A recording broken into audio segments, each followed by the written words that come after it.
Hello everyone, welcome to the session. आज की class में हम पढ़ने जा रहे हैं पंजाब स्कूल एजुकेशन बोर्ड की 6th क्लास की हिंदी की किताब पहली भाषा फर्स्ट लैंग्वेज और उसका दूसरा पाठ वह आवाज। और आज हम चर्चा करेंगे इस पाठ के अभ्यास के बारे में। तो चलिए शुरू करते हैं। पहला प्रश्न यहाँ पे बताया गया है, भाषा बोध। पहला है शब्द अर्थ। निगाह का मतलब नजर, तलखी मतलब तीखा स्वर, पीठ थपथपाई मतलब शाबाशी देना। दूसरा, आपको पढ़ते हुए ऐसा प्रतीत होता होगा कि कुछ शब्द पुरुष जाति का बोध कराते हैं और कुछ स्त्री जाति का।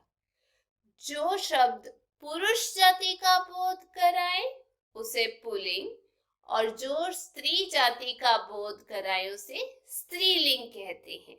अब जैसे यहाँ पर है,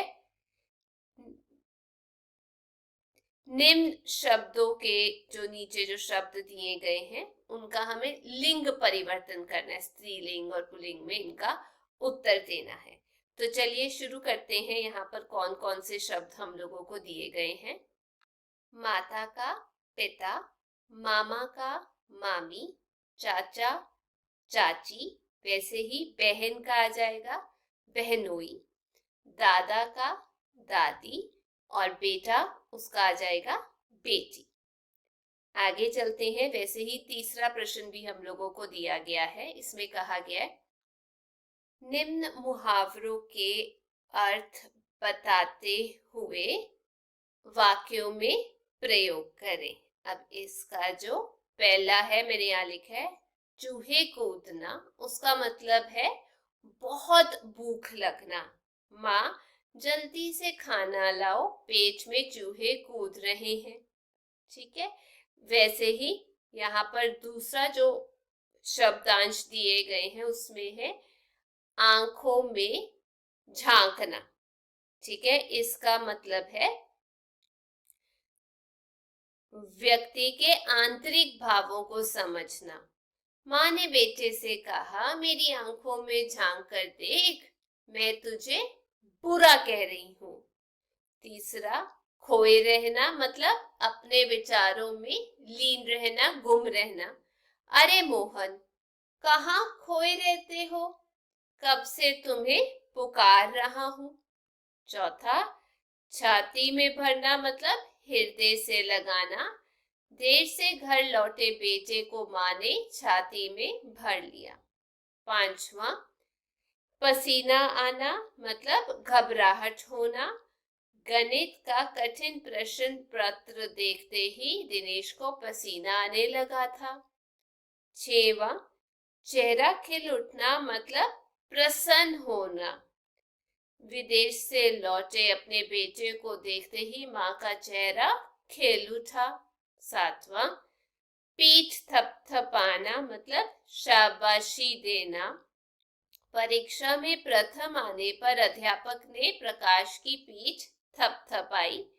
आठवां, कहानी पर कहानी सुनाना मतलब झूठ पर झूठ बोलना। पिताजी ने बेटे को डांटते हुए कहा, तुम सच क्यों नहीं बता देते, क्यों कहानी पर कहानी सुनाए जा रहे हो। चौथा, जो शब्द एक होने का बोध कराए उसे एक वचन कहते हैं, जो एक से अधिक का बोध कराए उसे बहुवचन कहते हैं। नीचे बोला गया है वचन बदलो, और इसका जो उत्तर है मैंने यहाँ लिखा है एक वचन और दूसरी तरफ बहुवचन। जैसे दरवाजा, उसका आ जाएगा दरवाजे। खूंटी का खूंटियां। तीसरा, बच्चा का बच्चे। चौथा, मिठाई का मिठाइयाँ। पांचवा, रसगुल्ला रसगुल्ले। छेवा, रसोई रसोइयाँ। सातवां, बस्ता बस्ते। आठवां, चूहिया और उसका हो जाएगा चूहिया। आगे विपरीतार्थक लिखो। अब इसका जो उत्तर है मैंने यहाँ पर लिखा है आप सबके लिए। जैसे सच का विपरीतार्थक हो जाएगा झूठ। अमीर का गरीब, वैसे ही आज का कल, भूख तृप्त, मेहनत आलसी, होशियार का मूर्ख, वैसे ही उदास का प्रसन्न। आगे वर्ण विच्छेद करो। जैसे बस्ता जो है ऐसे शब्दों को जोड़ के बना है, वैसे ही दफ्तर इस सब को जोड़ के बना है, रसोई इन सब को जोड़ के बना है। ठीक है, आगे है हम लोगों के लिए नए प्रश्न, विचार बोध। पहला प्रश्न है, मंटू के घर मेज पर खाने का क्या क्या सामान पड़ा था? उत्तर, मंटू के घर घर मेज पर सेब, चीकू, संतरे, रसगुल्ले, दाल, बीजी आदि सामान पड़े थे। अगला, दूसरा, चोरी करने पर मंटू की अंतरात्मा ने क्या आवाज दी? उत्तर, चोरी करने पर मंटू की अंतरात्मा ने आवाज दी, मंटू तुमने ठीक नहीं किया, यह चोरी है।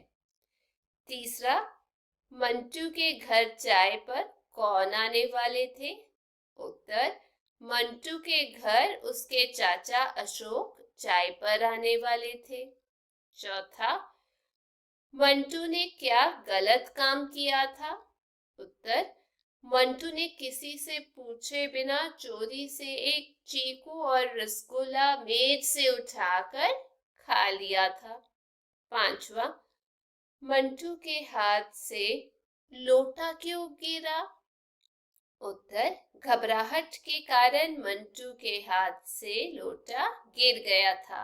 आगे है सातवां प्रश्न, मंटू की जगह यदि आप होते तो क्या करते? देखिए, उत्तर में मैंने बताया है, मंटू की जगह यदि हम होते तो चोरी करके फल या मिठाई नहीं खाते, बल्कि माँ से पूछ कर ही उन्हें लेते। ठीक है, आगे और भी प्रश्न दिए गए हैं, चलिए इन्हें भी ट्राई करते हैं। पहला प्रश्न है, मंटू की तरह अन्य छात्र भी माता पिता एवं अध्यापकों से सदा सत्य बोलने का प्रयत्न करें।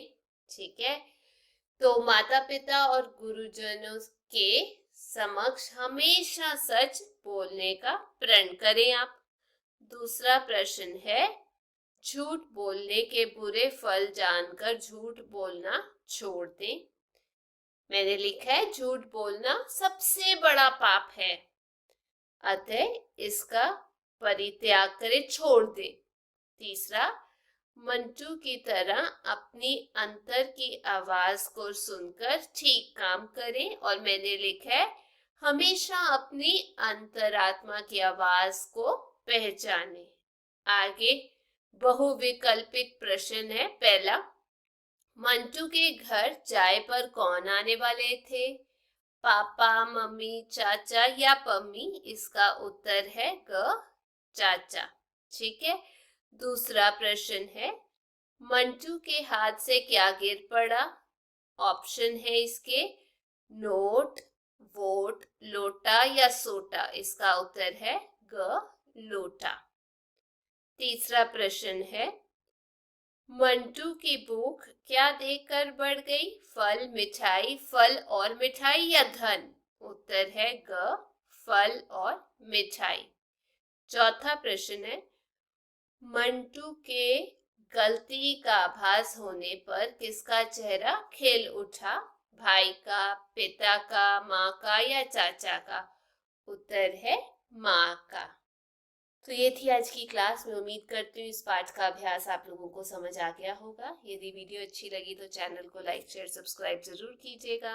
फिर मिलेंगे। Till then, take care, bye bye.